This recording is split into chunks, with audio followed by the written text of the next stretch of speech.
The purpose of this video is to help you to conduct more effective searches.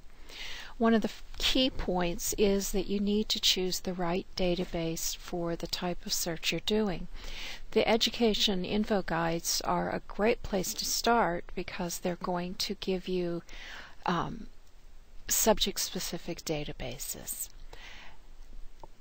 I've listed on this slide a couple that might be of use to you, where Education Research Complete is the broadest. It's a great place to start, but you might want to use ones like PsycInfo or EditLib, or if you're looking for curricula, frameworks, or standards, you might try the Krause Curriculum Development Library.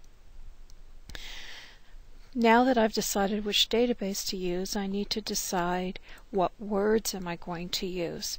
One of the biggest mistakes people make when they run searches is they search for sentences or questions.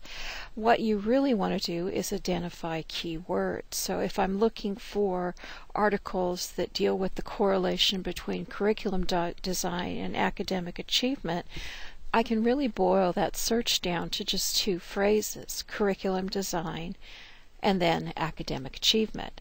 I put quotes around the two phrases because I want the database to look for those words as a phrase.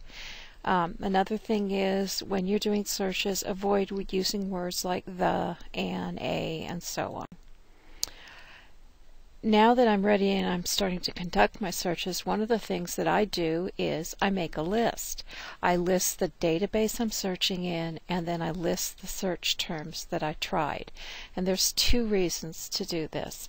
First of all, I'm building up a set of search terms that I can try in different databases. Remember, just because it doesn't work in one database doesn't mean it won't work in another. The last thing is, when we do searches for extended periods of time, we have a tendency to repeat searches. If I've kept a list, I'm not going to make that mistake. So I'm not finding any articles. What am I doing wrong? Well, often the problem is that I'm not using the right words. Think about when you go to Starbucks. If you don't use the correct terminology, you're not going to get the drink you want. Well, databases are the same. You need to use the words that they have determined,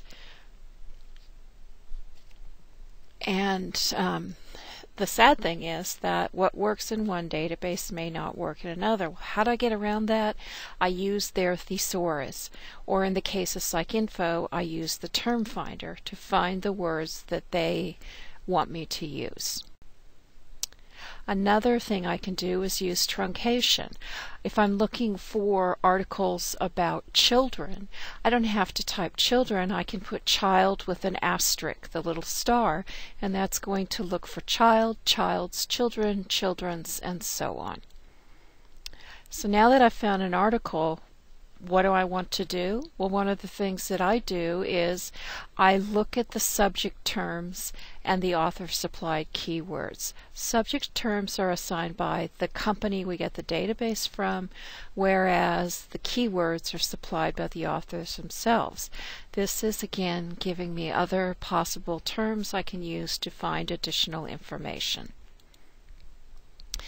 Then I'm going to save that article. You don't want to assume that you're going to be able to go back and find it again. The reality is that unless you could do the exact same search, you're probably not going to find it, especially if you don't know the name of the article or when it was published, where it was published, and so on. So I recommend that you download that article, you email it, you print it, save it to your computer or your thumb drive, or put it up in the cloud. Do something with it, though, so that you can get back to it whenever you need it. And lastly, ask if you need help. That's what I'm here for. The quickest way to contact me is always via email. I've also included my phone. We can set up an appointment. Even if you're not coming to campus for classes, we can still set something up. If you can't come here, we can work via GoToMeeting or Skype. We can even work via email. The only problem with email is that if I need to ask you more questions, you need to allow extra time for back and forth. But please do take me up on the offer. I'm glad to help you. I can't do your research for you, but I can certainly show you how to do it.